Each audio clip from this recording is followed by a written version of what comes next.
Vacherin with raspberry, mint and Chantilly. Hey guys, Chef Carl here.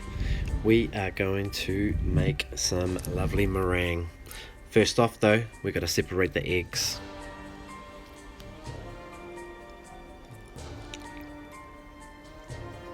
Okay, next up we're going to get our sugar, our lemon juice and our egg whites, and what we're going to do is we're going to whisk our egg whites, okay, to a nice stiff peak.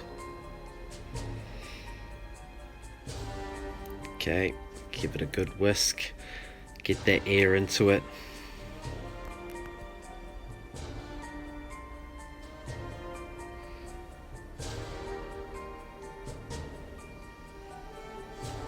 Okay, nice and stiff. Make sure you can turn the bowl upside down so then you know that it's a nice firm meringue.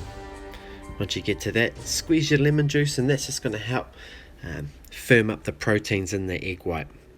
And then we're going to slowly start incorporating the sugar just by sprinkling it a little bit at a time and whisking until it's dissolved, so we're not overloading the meringue with too much sugar at one time, just a little bit at a time. Okay, give it a good whisk.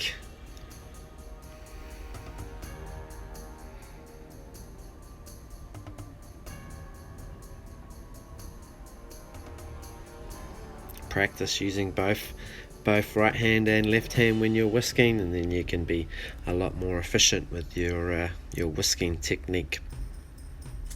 Alternatively, if you've got a good whisking beater, then I would definitely recommend that. But you really want to understand the fundamental technique here is that you're incorporating the air, you're trapping the air in the egg white, so then you can incorporate the sugar and slowly dissolve it while that air is being trapped. Alright, now we're going to get it into a piping bag. Sorry about the bad camera angle. Alright, let's get as much as we can, and then we'll just use my plastic scraper just to scrape any of the excess up the top there so I can get as much as I can. Alright, make sure I got a nice clean workstation. Let's get my baking tray and my baking paper prepared. Okay, so just get the appropriate size piece of baking paper, and then what we're going to do is just with our piping bag, we're just going to put a couple of little dollops in each corner just to help seal it down. So if you are using a fan bake, you're less likely of your meringues to be blowing around the oven.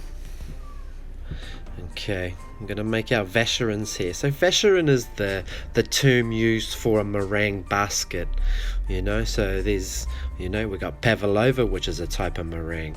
We've got a Bomb Alaska, which is a type of a meringue. But this particular one is a basket, a Vacherin. Alright, so I make a good little base there, and then I'm just doing a nice little rim of meringue. So then I can put some nice cream and some fruit in the center. So it's a meringue basket. Okay, try and get all the same size. Have a good look. Real easy to make and good practice of your piping skills. See how I'm squeezing with my right hand and then guiding with my left hand. You want to have a real good quality pipe. I'm just going to make some little sticks here. We'll just use them as part of our little garnish. So I'm just showing you a couple of sort of alternative decorations that we could use with meringue as well. So the front 5 are the Vacherins, and then you got the little teardrops there on the right hand side, and then we've got a couple of other sort of decorations that we've developed over the years of my cooking and just playing and being experimental, just having fun. Let's get them in the oven, 120 degrees for 2 hours. Make sure they're nice and dry, cool them out, and then let's get ready to plate. So the first one I'm going to show you how to plate is the classical Vacherin basket with some nice Chantilly cream. You can hand whip that cream, some nice berries, a little bit of mint out of the garden, and then a little bit of freeze-dried raspberries too, just for a bit of textural difference. right here I'm just showing you a bit of a different fancy way of plating it. It's just me being creative, and I just thought I'd show you guys, that there's more than one way to achieve certain things, but using all the same ingredients, same method, but we can have two different looking dishes that can still look lovely. It's just our perception of how we want to plate up.